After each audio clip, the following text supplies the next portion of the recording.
Magandang araw po mga kaibigan at welcome po sa panibagong episode sa aming munting backyard. Bago ang lahat ay nais ko munang magpasalamat sa lahat ng mga manunood at sumusuporta sa aking channel, maraming salamat po. Ang nakikita po ninyo ay ang araw ng pagpapabulog sa inahin, 6 na araw simula nang mahiwalay ang kanyang mga biik, ito na po ang kanyang pang-8th parity. Pansinin na may inilagay kaming sako sa sahig pagkatapos ng meeting nila ng barako, para sa huli ng lumalabas na excess seminal fluid at ito ang topic natin ngayon. Sa lahat ng mga nagtatanong kung normal lang ba ito, o magbubuntis ba ang inahin kung lumabas ang semilya pagkatapos mabulugan, panoorin lamang po ang video na ito para makakuha ng mga simpleng kaalaman. Ibabahagi ko po sa inyo kung bakit nangyayari ito sa simpleng pamamaraan lamang. Pasintabi lang po, pansinin sa sahig ay may discharge na sticky white substance na may halong parang bilog-bilog na tinatawag na tapioca, parte po ito sa excess seminal fluid ng barako pagkatapos ng breeding at lumabas naman sa ari ng inahin.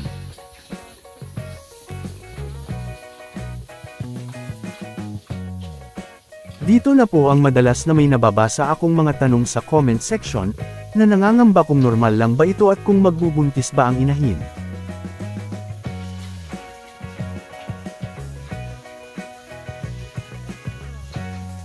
Wala po tayong dapat ikabahala at normal lang po ito. Kahit nag-backflow ang ibang semen ng barako ay nabubuntis naman ang inahin.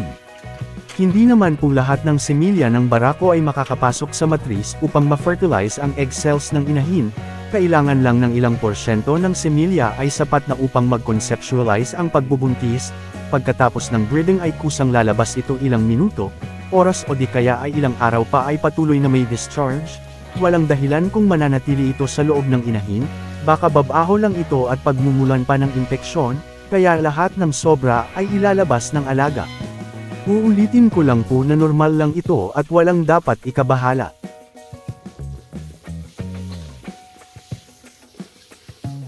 Ang mga nakikitang mga bilog-bilog o tapioca kung tawagin ay siyang magsisilbing pangharang kung saan dumaan ang semilya. Hinaharangan niya ang daanan para hindi agad mag-backflow ang semen ng barako, parang binibigyan niya ng ilang sandali na makapag-fertilize ang semilya ng barako sa egg cells ng inahin, pagkatapos ay kusang lalabas na ang sobrang semen pati na itong tapioca, ito na po ang nakikita ninyo na mga discharge sa inahin.